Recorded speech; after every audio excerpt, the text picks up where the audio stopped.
अगर आप एक राजनीतिज्ञ हैं, आप नेता हैं, किसी पार्टी के हैं, अगर आप किसी मुस्लिम के घर उनके यहाँ जाते हैं तो आपका फ़र्ज़ बनता है किसी हिंदू के यहाँ भी जाएं। क्यों नहीं आते? क्योंकि आपने अपनी जो दिल्ली वक्फ बोर्ड के आपके अध्यक्ष हैं और आपने मिलकर उन्हीं लोगों को, जिहादी मानसिकता के लोगों को सेलरियाँ बांध रखी हैं। आप मुसलमान की हत्या पे जाते हैं, आप जाएँ, कोई बात नहीं, हमें पीड़ा नहीं होती है। वो जब पीड़ा होती है जब आप हिंदू के लिए नहीं आते। आज भारत का बहुसंख्यक समाज, जिसको आप हिंदुस्तान के नाम पर जानते हैं, सिर्फ वोट डालने के लिए आपका गुलाम है। केजरीवाल जी का घर नेट 7.5 किलोमीटर से 8 किलोमीटर भी नहीं है। घूम फिर के अगर जाम लग गया तो 8 किलोमीटर होगा। आपके पास 200 किलोमीटर, 1300 किलोमीटर, 1100 किलोमीटर जाने के लिए टाइम है, लेकिन 8.5 किलोमीटर आने के लिए टाइम नहीं है। सबसे पहले जिस राज्य के आप मुख्यमंत्री हैं, खाली बिजली पानी फ्री देने से बात नहीं बनेगी। हमारे को हमारा अधिकार चाहिए। भिखारी नहीं है हमारा हिंदू समाज। ये वादा करके जाता हूँ कि अगर इसी तरीके से चलता रहा तो हम लोग बहुत जल्द दिल्ली के मुख्यमंत्री अरविंद केजरीवाल जी के घर का घेराव करेंगे। नमस्कार, आप देख रहे हैं वीके न्यूज और मैं युधिष्ठिर उपाध्याय। देश के अंदर जिहादी मानसिकता की एक फौज पनप रही है और वो फौज ऐसी वारदातों को अंजाम दे रही है कि शायद ही किसी ने आज तक सोचा हो। आज ऐसे घटना आदर्श नगर के, दिल्ली के आदर्श नगर में घटित हुई है, जिससे पूरा देश गुस्से में है और इंसाफ की मांग कर रहा है, क्योंकि उसे जिस तरह से बेरहमी से मौत के घाट उतार दिया गया मुस्लिम लड़कों की ओर से, उसे लेकर पूरा देश गुस्से में है और हर तरफ से उसके इंसाफ की मांग उठ रही है।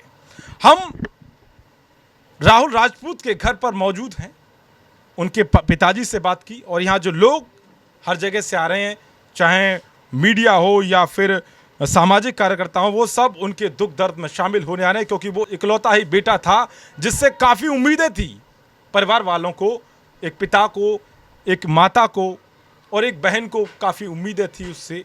लेकिन आज उनके बीच नहीं रहा है, क्योंकि जिहादी मानसिकता के जो लोग हैं उन्होंने आज मौत के घाट उतार दिया है। तो मेरे साथ एक भाई हैं, उनसे ही बातचीत करते हैं। आप देख सकते हैं कैसे हर रोज नई नई घटना सामने आ रही हैं। 2018 में भी घटित हुई, अब फिर राहुल राजपूत को उसी तरह मारा गया जैसे अंकित सक्सेना को मारा गया था। ये पहली बात तो मैं आपको एक बार क्लियर कर दूं, ये पहली घटना नहीं है और कोई अजीब घटना नहीं है। दिल्ली के अंदर कई घटनाएं ऐसी हुई हैं। डॉक्टर नारंग, ध्रुव त्यागी, अंकित सक्सेना, पातीराम यहीं पे बगल में ही, और जो षड्यंत्र में राहुल राजपूत जी का इन्होंने कत्ल किया है, वही षड्यंत्र बिल्कुल पातीराम जी के साथ भी हुआ था, यहाँ पर जहांगीरपुरी में ही। उसके बाद आप देखेंगे कि एक और बहुत ही दर्दनाक हत्या की गई थी इसी मानसिकता के कीड़े ने, ख्याला में ही, अंकित के बाद। मुझे एक चीज़ बोलनी है कि आप लोग राजनीति करने के लिए 175 नहीं, 190 किलोमीटर नहीं, आप यहाँ से करीबन 1100 किलोमीटर झारखंड जाते हैं एक साइकिल चोर के मरने पर। आप यहाँ से 50-55 किलोमीटर जाते हैं अखलाक के मरने पर। आप हाथरस जाते हैं मनीषा के लिए, अच्छी बात है, जाना चाहिए। किसी के यहाँ अगर कोई दुर्घटना घटी आप जाइए, कोई समस्या नहीं है। लेकिन पीड़ा वहाँ होती है जब अपने ही समाज के किसी हिंदू व्यक्ति के यहाँ आप नहीं जाते हैं। अगर आप एक राजनीतिज्ञ हैं, आप नेता हैं, किसी पार्टी के हैं, अगर आप किसी मुस्लिम के घर उनके यहाँ जाते हैं तो आपका फ़र्ज़ बनता है किसी हिंदू के यहाँ भी जाएं। आप नारंग के यहाँ नहीं जाते, आप अंकित सक्सेना के यहाँ नहीं जाते, आप पातीराम के यहाँ नहीं जाते, आप ध्रुव त्यागी के यहाँ नहीं जाते, आप आज यहाँ नहीं आते। 18,000 15,000 रुपये आप क्या बढ़ोतरी, आप क्या हौसला बढ़ा रहे हैं उनका सैलरी देकर? आपने मंदिर के पुजारियों को दी, हमें कोई दिक्कत नहीं, आप मस्जिद के मौलवियों को दे रहे हैं।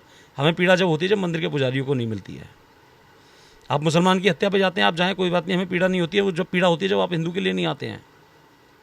हमें ये बताइए कि क्या खाली सिर्फ आप उनकी वोट पर सिर्फ राजनीति करेंगे, लेकिन जब दुख दर्द में वो खड़ा होगा तो नहीं?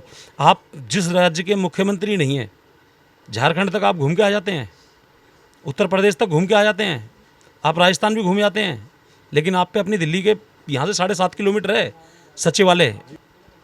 क्यों नहीं है? क्योंकि कहीं ना कहीं आपकी जो वो तनख्वाह है वो आज हमारे हिंदुओं की हत्या का कारण बन रही है। आप मुस्लिम तुष्टीकरण की राजनीति करके हमारे समाज से वोट लेकर हमारे समाज का पतन का कारण बन रहे हैं। क्यों बन रहे हैं? क्योंकि आपको कहीं ना कहीं किसी को खुश करने का जो शौक़ चढ़ा हुआ है, उसकी बलि आप हमारे समाज से नहीं ले सकते। सबसे पहले जिस राज्य के आप मुख्यमंत्री हैं, खाली बिजली पानी फ्री देने से बात नहीं बनेगी।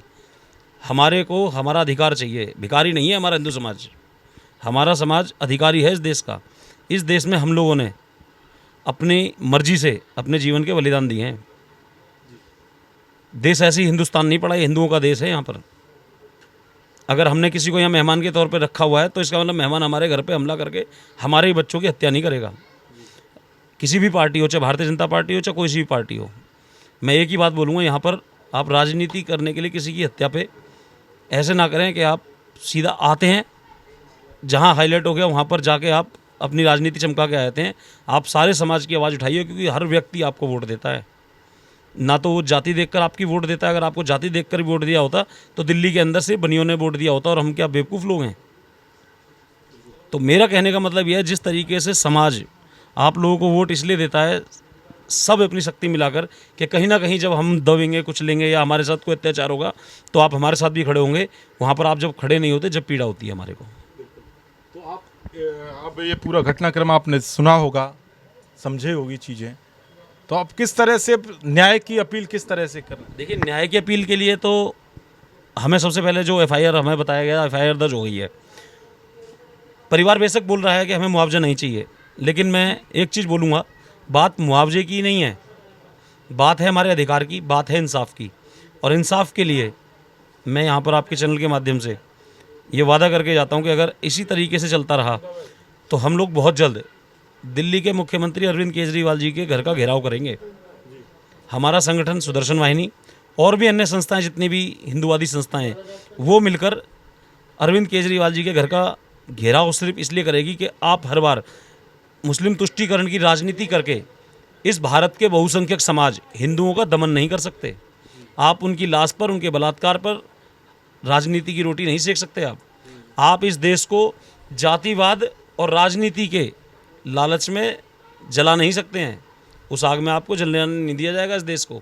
आप चाहे हाथरस चले जाइए, चाहे आप चले जाइए कहीं झारखंड, चाहे आप चले जाइए नोएडा में, चाहे आप आ जाइए जहांगीरपुरी, चाहे आप खेला जाइए, लेकिन आपको कहीं पर भी जातिवाद और राजनीति की रोटी के लिए देश को नहीं जलाने दिया जाएगा, ना समाज को जलाने दिया जाएगा किसी को भी।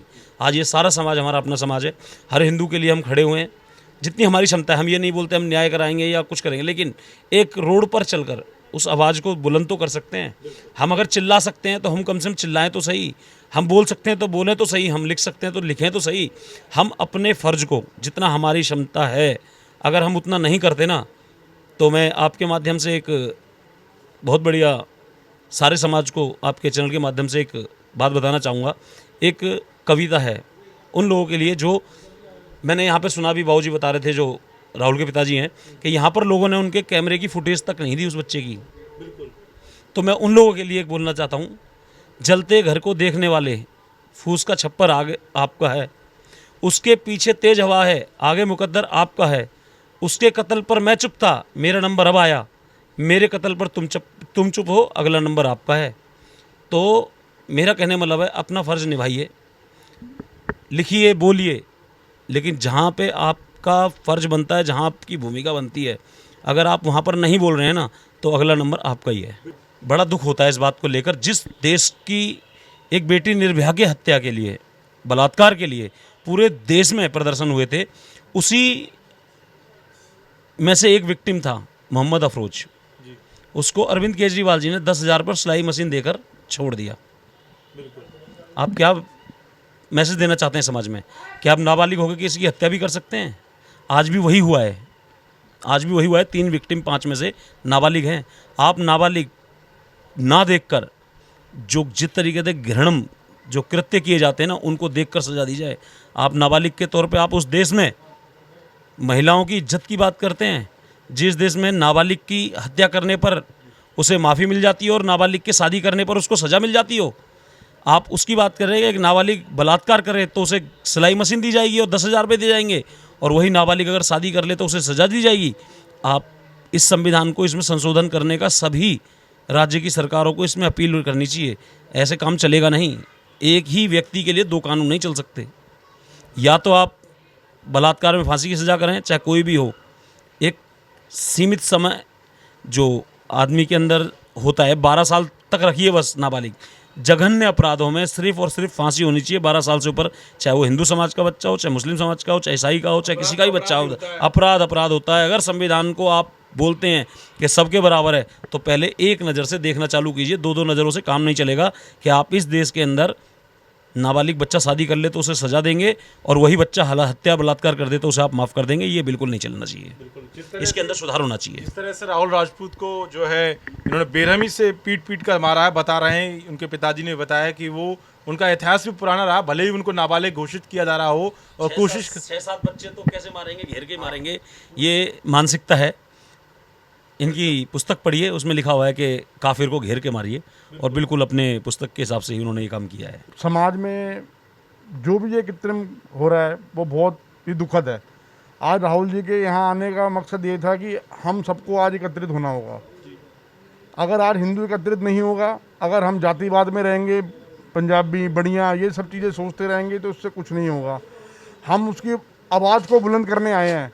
हमारा और कोई मकसद नहीं है, हमारा कोई राजनीति से मतलब नहीं है, हमारा किसी चीज़ से मतलब नहीं है। हम एक आवाज़ को आवाज़ बना के एक बुलंद आवाज़ बनाना चाहते हैं राहुल के लिए, उसके इंसाफ के लिए लड़ना चाहते हैं। राहुल के चाचा जी भी हैं, उनसे भी जानते हैं कि उस दिन आखिर 7 तारीख को क्या हुआ और कैसे ये घटना घटित हुई। उस दिन मैं थोड़ा लेट आया था, 12 बजे के आसपास आया था, तो मेरे आने से पहले पता चला कि उस लड़के की डेथ हो चुकी है हॉस्पिटल में। फिर वो यहाँ पे पुलिस वगैरह आई थी, तो मैं जहाँ से फिर उनके पास पहुँचा, तो वो गली में यहाँ ना अपने पड़ोस में जहाँ पे ये घटना हुई थी, उस घटना स्थल पे पुलिस वालों को लेके गए। पुलिस वालों ने वहाँ पर ना सब जगह जाकर देखा जहाँ पे हुआ था, तो वहाँ पे उनको कुछ नहीं मिला। उन्होंने कहा सुबह CCTV खोल के फिर इनकी जांच करेंगे तसल्ली से। अच्छा। उसके बाद फिर उन्होंने क्या नाम है वहाँ पे ले जाकर पूछताछ करी भाइयों से, भाभी वगैरह से, उनसे पुलिस वालों ने। तो आप उनको जानते थे, इन लड़कों को जिन्होंने कभी? मैं किसी को नहीं जानता। अच्छा, इनमें से तो पहले कभी ऐसी कोई आपने सुना कि राहुल के उनसे कोई विवाद हुआ हो, कुछ ऐसा? नहीं, कुछ नहीं। वो ऐसा लड़का ही नहीं था, झगड़ा ही नहीं करता था किसी से, विवाद नहीं करता था। नहीं, बिल्कुल बहुत शरीफ लड़का था। अच्छा। ये घटना 7 तारीख की है, और जिस तरह से दर्दनाक घटना को अंजाम दिया गया, कहीं ना कहीं इसमें साजिश जरूर है। देखो जी, मैं तो उस दिन था नहीं, मुझे इस चीज़ के बारे में मालूम नहीं। बाकी भाभी है मेरी, उनसे बात कर लो। आप क्या चाहते हैं न्यायालय से या फिर सरकार से, क्या मांग? हम तो ये चाहते हैं कि इंसाफ मिले अपना बच्चे को, जो जिन्होंने दुख पहुँचाया है, जिसको चोट पहुँचाई है, उनको सबको सज़ा मिले, सबको पकड़ा जाए। जितने भी आरोपी हैं उनको सबको पकड़ा जाए। जो फोटो जो CCTV है वो जो नहीं दे रहे हैं ना, वो भी निकालना अच्छी तरह, उसको देख के उनको लड़कों को जो बचे हुए हैं उनको भी पकड़े। अच्छा, जिस दिन घटना हुई उससे पहले राहुल आपसे मिलके गया था या बातचीत हुई, कुछ इस बारे में बताया? नहीं, राहुल मुझे नहीं मिला, मैं सुबह जल्दी चला गया। तो उससे एक दिन पहले कुछ बातचीत हुई आपकी राहुल से? नहीं, मेरी ज़्यादा बात नहीं हो पाती थी। मैं सुबह जल्दी चलाया था ना, मंडी काम है ना, तो मैं सुबह जल्दी चला जाता था। वो लेट उठता था, तो इतने में चले जाता था। तो आप क्या करते हैं? मैं मंडी में काम करता हूँ, फ्रूट में। और जो राहुल के पिताजी हैं वो गाड़ी चलाते हैं, टैक्सी गाड़ी चलाते हैं। इकलौता बेटा था राहुल जी। हाँ जी।